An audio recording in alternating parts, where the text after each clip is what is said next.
మరి ఈ మందిరంలో దేవుడు మరి అనేక మంది జీవితంలో అనేకమైన అద్భుత కార్యాలు చేశాడు. మేమైతే ఈ మందిరానికి వచ్చి జనవరి నుంచి జనవరికి సంవత్సరం అవుతుంది. పోయిన సంవత్సరం నాకు యానివర్సరీ అని తెలియదు, అప్పటికప్పుడు అమ్మగారు తర్వాత చెప్పారు. మొన్న కూడా నాకు మామూలు ప్రార్థనలు అనుకున్నా కానీ నాకు తెలియదు కాబట్టి గుర్తులేదు. తర్వాత సేవకులు అన్న తర్వాత చక్కగా సంఘం అందరూ కూడా మరి సహకరించి ఎంతగానో మరి ఈ రకంగా మన మందిరం గురించి మనం చక్కగా యానివర్సరీ చేసుకోవడానికి దేవుడు ఇచ్చిన కృపను బట్టి వందనాలు.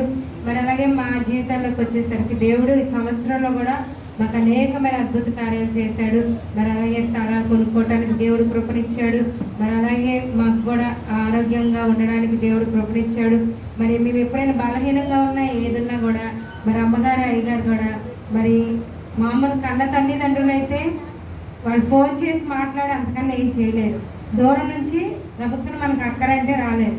కానీ ఆత్మీయంగా తల్లిదండ్రులు ఇద్దరు కూడా మరి ఎంతగానో మనకి ఏ ఇబ్బంది ఉన్నా ఏ సమస్య ఉన్నా ప్రార్థన చేయండి అనగానే ఇంటికి వచ్చి ప్రార్థన చేసేవాళ్ళు, లేదా ఒకరికొక సహకారం. నాకైతే ఒకసారి బాగానప్పుడైతే మరి అమ్మగారే 2 రోజులు 3 రోజులైనా మరి తీరా వండి పంపిస్తానని, ముందు వాళ్ళకున్నా లేకపోయినా మనకి యువత వాళ్ళకి పెట్టాలని ఎంతో మరి ఆశ కలిగి ఉంటారనమాట. అంటే ఏ బిడ్డను చూసినా అది దేవుడు ప్రేమండి.